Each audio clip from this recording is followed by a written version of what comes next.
अस्सलाम वालेकुम। उम्मीद है आप सब खैरियत से होंगे। आज हम इंग्लिश ग्रामर में पार्ट ऑफ स्पीच का सेकंड पार्ट जो कि है प्रोनाउन, उसके मतलब बेसिक टू एडवांस तमाम जो इसकी टाइप्स हैं या जो इसके ग्रामर रूल्स हैं उसको डिस्कस करेंगे। इससे पहले हम पार्ट ऑफ स्पीच की नाउन पर वीडियो बना चुके हैं, उसकी तमाम टाइप्स और जो उसके ग्रामर रूल्स हैं उन सब को हम डिस्कस कर चुके हैं। तो स्टार्ट करते हैं प्रोनाउन को। प्रोनाउन जो है वो एक ऐसे अल्फाज होते हैं जो कि इंस्टीड ऑफ अ नाउन या in place of a noun या फॉर नाउन जो है वो अल्फाज इस्तेमाल होते हैं। फॉर एग्जाम्पल हम देखते हैं कि किसी भी कन्वर्सेशन में या किसी भी ऐसे अल्फाज में अगर प्रोनाउन का इस्तेमाल ना किया जाए तो वो कुछ अजीब सा होगा। फॉर एग्जाम्पल मैं अहमद की बात कर रहा हूँ कि Ahmed is a boy, Ahmed is playing cricket, Ahmad is watching TV, Ahmad is coming, Ahmad is going। तो ये जो तमाम जो ऐसे अल्फाज हैं जिनमें अहमद बार बार इस्तेमाल हो, तो इस रिपीटेशन को रोकने के लिए या उसका तदारुक करने के लिए हम यहाँ पर प्रोनाउन को यूज करते हैं। अब यहाँ पर जैसे एक एग्जांपल है कि अहमद इज माय फ्रेंड। अब अहमद को अगर यहाँ पर प्रोनाउन ना यूज किया जाए तो अहमद दोबारा से आएगा Ahmed is a good boy, लेकिन हम यहाँ पर अहमद के बजाय प्रोनाउन का यूज करेंगे, इस्तेमाल करेंगे कि he is a good boy. जैसे कि उर्दू में है हम अहमद मेरा दोस्त है। अब अहमद की जगह पर यहाँ पर मैं वो इस्तेमाल करूंगा कि वो एक अच्छा लड़का है। अब यहाँ पर वो जो है, जैसे इसमें प्रोनाउन को हम क्या कहते हैं, हम उर्दू में इसमें ज़मीर भी कहते हैं, यानी वो अल्फाज जो कि नाउन की यानी इसम की जगह लेते हैं, उन सब अल्फाज को, उन सब वर्ड्स को हम प्रोनाउन कहते हैं। अब प्रोनाउन की जो है वो 7 टाइप्स हैं। 7 टाइप्स में हम इसकी जो सबसे पॉपुलर टाइप है जिसे हम बेसिक में इंतहाई ज़्यादा सेंटेंसेस में यूज़ करते हैं, उसी में हम जुमले जो है वो बनाते हैं, वो है सब्जेक्टिव या नॉमिनेटिव टाइप, जिसे हम फाइल भी कहते हैं। सब्जेक्टिव टाइप से मुराद ये है कि ये वो प्रोनाउंस हैं जो कि सब्जेक्ट की जगह पर इस्तेमाल होते हैं। जैसा कि आप सबको मालूम है कि सब्जेक्ट क्या है, सब्जेक्ट जो है वो डूअर ऑफ एन एक्शन होता है। फॉर एग्जाम्पल अब यहाँ पर आई है, आई का इस्तेमाल कैसे होगा कि आई एम अ बॉय, मैं एक लड़का हूं। अब यहां पर ये आई जो इस्तेमाल हुआ यहां पर नाउन की जगह, अब मैंने किसी का नाम यहां पर नहीं लिया बल्कि नाउन की जगह पर आई का इस्तेमाल किया। इसकी उर्दू मानी क्या होगी कि मैं एक लड़का हूं। तो ऐसे तमाम अल्फाज जिनमें सब्जेक्ट की जगह पर आई इस्तेमाल हो उसे हम क्या कहते हैं, उनको हम सब्जेक्टिव प्रोनाउन कहते हैं। फॉर एग्जाम्पल यहां पर अगर मैं ये कहूं कि यू आर अ बॉय, आप एक लड़के हो, यानी कि आप एक लड़के हो। अब यहां पर भी यू का इस्तेमाल सब्जेक्ट की जगह पर हुआ, तो इस वजह से हम इन अल्फाज को या इन प्रोनाउंस को सब्जेक्टिव प्रोनाउन कहते हैं। इसी तरह हम इन सब का जो है वो हम यूज कर सकते हैं, जैसा कि वी है, वी आर प्लेइंग क्रिकेट। इसी तरह दे है, देवर प्लेइंग क्रिकेट। इसी तरह ही है, he is a boy. She है, ही का इस्तेमाल हम जो है वो मेल जेंडर के लिए करते हैं। शी का इस्तेमाल जो है वो हम जो फीमेल जेंडर है उसके लिए इस्तेमाल करते हैं। और यहाँ पर जो इट है, इट का इस्तेमाल हम किसके लिए करते हैं, हम एनिमल्स के लिए और ऐसे जो जिनके हमें जेंडर मालूम ना हो उन चीज़ों के लिए, या जो बेजान चीज़ें हैं, नॉन लिविंग थिंग्स हैं, उन सब के लिए भी हम इट का इस्तेमाल करते हैं। अब सेकंड टाइप की यहां पर बात करते हैं जो कि है ऑब्जेक्टिव टाइप, यानी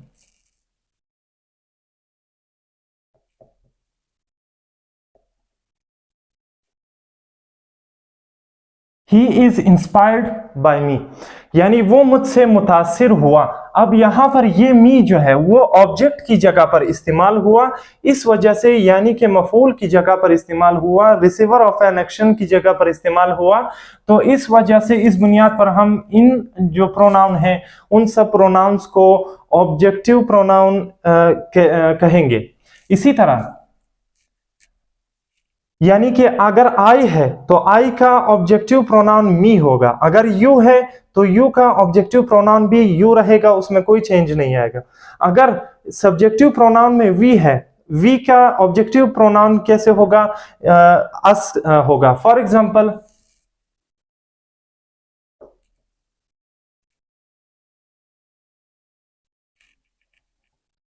दे आर प्लेइंग विद अस। अब यहां पर अस जो है वो वी की जगह पर इस्तेमाल हुआ कि यानी वो हमारे साथ खेल रहे हैं।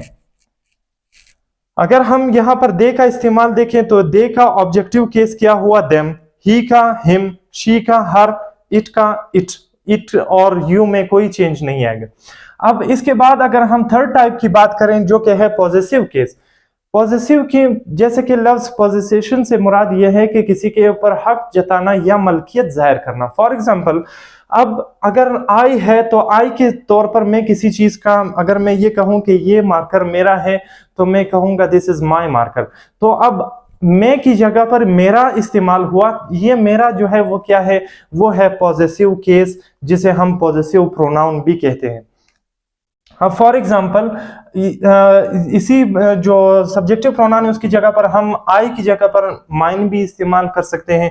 यू है, यू का जो पॉजेसिव केस होगा वो योर्स होगा, यानी कि ये मार्कर आपका है, ये मार्कर आपका है, दिस इज योर्स मार्कर। तो इसी तरह अगर वी है तो वी का मार्कर, जो वी का जो पॉजिटिव केस होगा वो होगा आवर, यानी दिस इज आवर मार्कर। इसी तरह अगर हम देर का, जो दे का देखें जो कि सब्जेक्टिव केस है, उसका पॉजिटिव केस क्या होगा? देर होगा या देर्स होगा। अगर ही है तो फिर ही का जो पॉजिटिव केस होगा वो होगा हिज, यानी दिस इज हिज मार्कर। इसी तरह शी है, शी का जो है वो पॉजिटिव केस क्या होगा? हर्ज होगा। इसी तरह इट जो है वो उसका वो पॉजिटिव केस इट्स होगा। इसके बाद हम बात करेंगे रिफ्लेक्सिव प्रोनाउन का। अब रिफ्लेक्सिव प्रोनाउन का इस्तेमाल जो है वो खुद से के सेंस में होता है। यहाँ पर अगर हम देखें तो यहाँ पर हमारे पास सेल्फ का इजाफा होता है, और जो पॉजिटिव केस के ही जो प्रोनाउन है वही इस्तेमाल होते हैं, लेकिन यहाँ पर सेल्फ का इजाफा होता है, यानी इसे हम क्या कह सकते हैं? हम इसे सेल्फ प्रोनाउन भी कह सकते हैं। यानी कि इनमें तमाम जो अल्फाज होंगे उसमें सेल्फ या सेल्फ्स का इस्तेमाल होगा। अब फॉर एग्जाम्पल, यानी कि ये मैंने खुद से तैयार किया है। अब यहाँ पर खुद से को हम कैसे जाहिर करेंगे? कि my self, I have made it my self. या हम अगर ये कहें कि ये आपकी जानिब से, यानी ये आपने ही इसे तैयार किया है, तो फिर ये क्या होगा? This is made by yourself, या made it by yourself, आप अपनी तरफ से इसे तैयार करें। इसी तरह आवर सेल्फ है, आवर सेल्फ से मुराद भी यही है कि हमारी जानिब से। इन तमाम अल्फाज का भी इस्तेमाल सिर्फ यूज के, यानी अल्फाज का ही सिर्फ कुछ हेर फेर है, वरना ये तमाम अल्फाज एक दूसरे से लिंक है। जैसे कि मैं, मेरा, और इसी तरह जो है वो मी है, मैं। इन तमाम अल्फाज को, सिर्फ अल्फाज को थोड़ा सा चेंज किया गया है, जो सेंटेंस के अकॉर्डिंग इसमें कुछ चेंजेस आते हैं, और इसका हम यूज सेंटेंस के जो रूह है या सेंटेंस के जो टाइप है उसके मुतालिक उसी के तरह यूज करेंगे। फॉर एग्जाम्पल, अगर हम यहाँ पर फिफ्थ टाइप जो क्या है डिमॉन्स्ट्रेटिव प्रोनाउन का इस्तेमाल करें। डिमॉन्स्ट्रेशन से मुराद, जैसे कि आप सबको मालूम है कि किसी चीज को डिलीवर करना या जाहिर करना। फॉर एग्जाम्पल कि मैं यहाँ पर ये कहना चाह रहा हूँ कि ये जो है वो एक व्हाइट बोर्ड है, तो मैं कहूँगा कि this is a white board. तो यहाँ पर मैंने दिस का इस्तेमाल किया। जैसे कि आप सबको मालूम है कि दिस का इस्तेमाल हम जो नज़दीक, जो हमारे नज़दीक जो चीज़ें मौजूद होती हैं उन सबको, अशिया को पुकारने के लिए हम दिस का इस्तेमाल करते हैं। लेकिन अगर ऐसे अल्फाज जो हमसे कुछ दूर, कुछ फासले पर मौजूद हों, तो उनके लिए हम दैट का इस्तेमाल करेंगे। लेकिन अगर ये जो मौजूदा चीज़ें हैं, मेरे नज़दीक जो चीज़ें मौजूद हैं वो सब प्लूरल में है, तो उनकी जगह पर मैं क्या यूज़ करूँगा? These, these are markers. अब फॉर एग्जाम्पल ये मेरे पास दो मार्कर्स हैं, तो मैं इसके लिए इस्तेमाल करूंगा दीज आर मार्कर्स। लेकिन अगर यहाँ पर जो दोज है, दोज दैट के सेंस में ही यूज होगा, यानी कि जो दूर चीजें मौजूद है वो एक से ज्यादा है, यानी प्लूरल में है, तो उनके लिए भी हम दोज का इस्तेमाल करेंगे। इसी तरह डिमॉन्स्ट्रेशन प्रोनाउन की एक टाइप जो है वो सच भी है।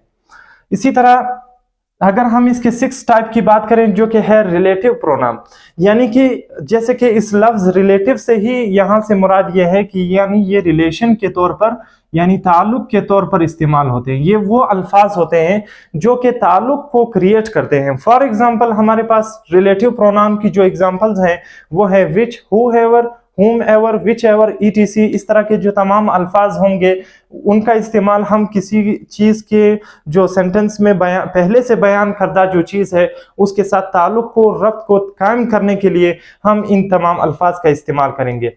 इसके साथ जो लास्ट टाइप है वो है इंट्रोगेटिव प्रोनाउन। अब इंट्रोगेटिव प्रोनाउन का इस्तेमाल भी बहुत आसान है, यानी कि वो तमाम अल्फाज जो कि एक क्वेश्चन मार्क के लिए यानी सवालिया जुमलों के लिए जो चीज़ें इस्तेमाल होंगी कि फॉर एग्जांपल के हु इज स्टैंडिंग आउटसाइड या who is outside, who is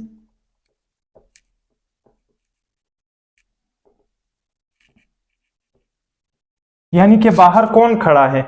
अब अगर मैं होम का इस्तेमाल करूं कि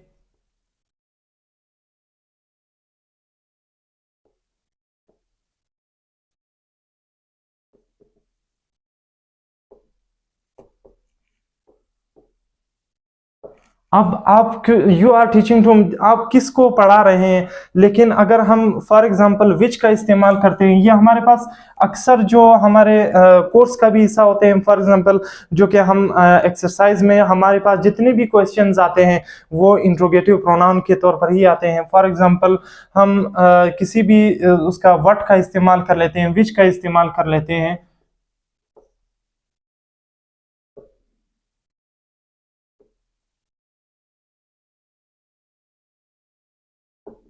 अब मैं यहां पर इस्तेमाल करूंगा कि विच वन इज योर्स।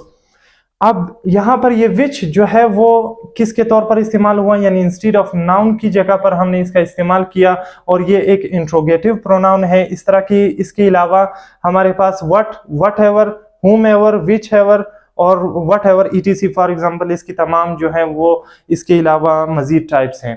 तो ये था हमारा आज का टॉपिक इंग्लिश ग्रामर के हवाले से प्रोनाउन।